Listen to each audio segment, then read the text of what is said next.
O'Reilly right here on the Muskegon Channel. I'm Andy O'Reilly. Dave Cackley is over yonder. What's the deal with the pen today? You're doing the I I'm don't a know. fake smoker thing? No, oral fixation. Oh. Oral fixation with long tubular things. Oh, I know. Really? I don't suspect a thing. Yeah. Nor would should I you. care. Yeah. Of course you wouldn't. No, you're my BFF. I wouldn't. Like I said, the only thing I wouldn't do if I were, and I'm not, but if I were, parades, man. No way am I marching in any of those damn parades. No, parades are awful. They're stupid. And last year when I was running for office and I actually had to walk in parades. Yeah. Oh God, they're awful. Oh. But I will say that it's nice when people yell out your name and wave. And Yeah. woo! So that's kind of nice. And it was even that way in radio. But my favorite parade moment of all time was way back when I was driving the KLQ van in a parade. And it was way out in your neck of the woods, in fact. We were somewhere out.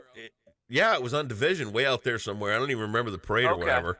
But right in front of me were the Shriners, and they were riding their big wheel things. They're three-wheelers. They're riding these things all around. They're doing their little stunts. So every now and again, I got to stop, and I got to wait for these guys' little act to get done. And then we drive ahead, and two of them hit head on. I laughed my ass off. It was the funniest thing I ever saw. Nobody got hurt because they're going real slow and everything like that. But they're like, bam, right into each other. Greatest thing I ever saw. What do you say? What's more overrated, parades or fireworks? Ooh. I think it's probably parades. Fireworks. I haven't seen any fireworks display that's impressed me since like 1985. I was 13 years old. So see, the thing with fireworks is that you can get some for yourself and go shoot them off. Those are kind of fun.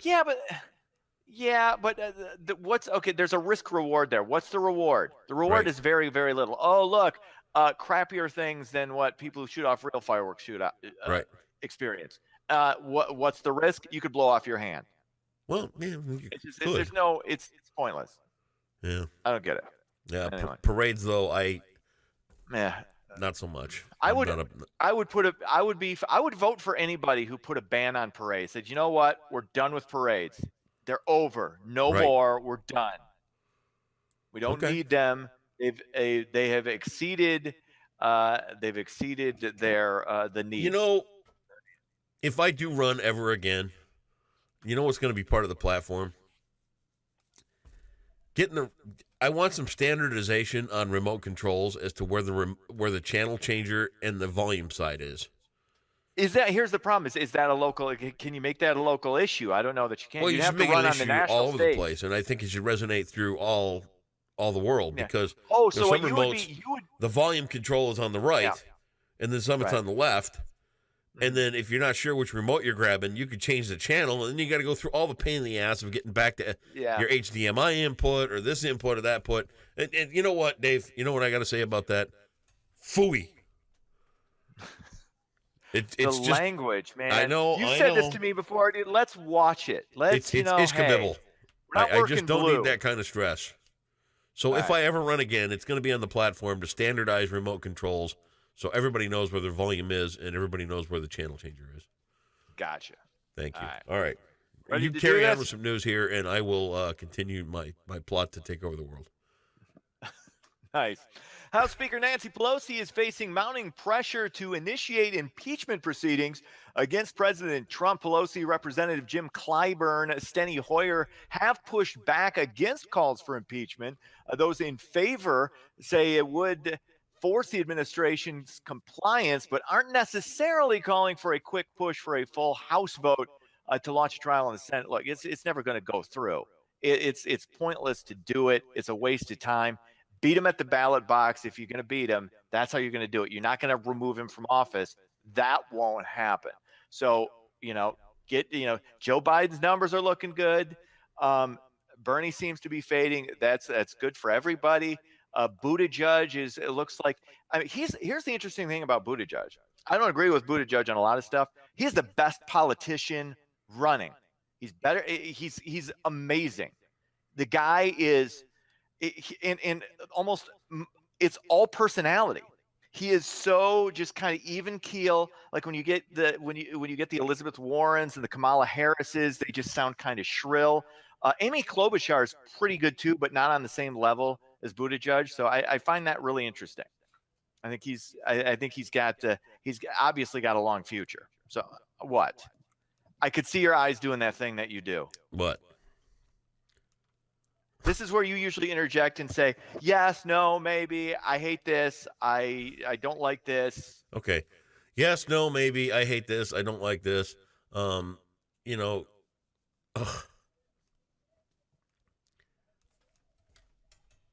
What? I watch Andy Griffith at night to get away from this. Well, okay, here's the thing. This is a news story. We're doing news. This is where you interject. This was one of the main stories because they're talking impeachment. I just interjected. And it's, look, there you go. I just did. So this is why I watch Andy Griffith tonight. All right, then. Wait, you know what? Way to add some perspective, honestly, man. I love that. Honestly, here's the thing. Life and today's news and everything else going on in this world is like a cheese grater getting run up your back. It's like, oh. Fair point. Yeah, that's look. So absolutely. All right, what's your next story? Here's the thing is I'm wearing the tie and the shirt collar, so I lend an aura of professionalism. See, and I got the double deuce T-shirt on today. Yeah. So you come in, and this is where you come in, and you Yeah. You become unhinged, and you do your Andy things. Well, okay, I'm not I'll move unhinged. on. I'll move on. Okay. CBD oil could help with opioid addiction. CBD is of course, the non-psychoactive ingredient in hemp and marijuana. According to the latest study, when given to patients with heroin addiction, CBD reduced cravings for the illicit drug as well as levels of anxiety. Ooh. That's a huge. This should have been like probably the lead story. This should have been.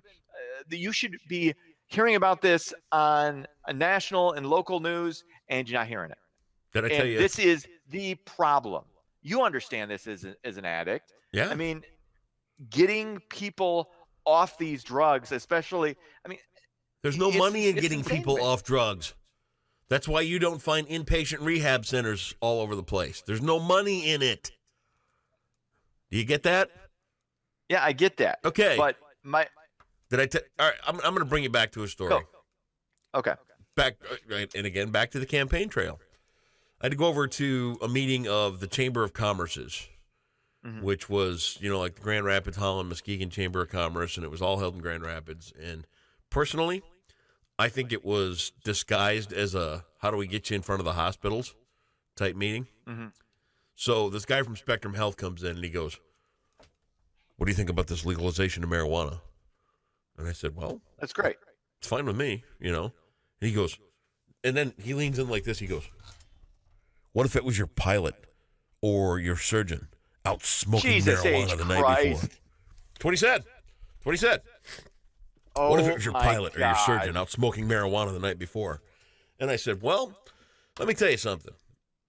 I'm 14 years sober, because at that point I was 14 years sober. I said, let's talk about the metabolic rate of alcohol versus marijuana. And the guy went like this. And I said, so my pilot or my surgeon's out with some buddies the night before. He has 8 or 10 beers and a couple of shots. I said, okay. So we're looking at an hour per ounce of alcohol for him to metabolize this through his system. So now we're looking at 10 to 12 hours before the alcohol is flushed out of his system completely. And the guy from Spectrum Health starts looking like that dog looking down the, he's like, I said, this is strictly from an addict standpoint here, sir. And I said, now, you got the guy out smoking a joint or a bowl full of weed. Okay. He's going to have a 2-hour hypnotic displacement, and then after that, it's done. And again, he's like, and I said, I'll take the guy smoking pot. Thank you. Yeah. And it's not, and to me, it's not even close. Oh, I think you would agree with that. It's ridiculous. And we're dealing with a real epidemic. We talk about the epidemic of gun violence. You talk about the epidemic of this. This is a real, actual epidemic. This is a real crisis. Yes, that we have, and we've got something that can help with that.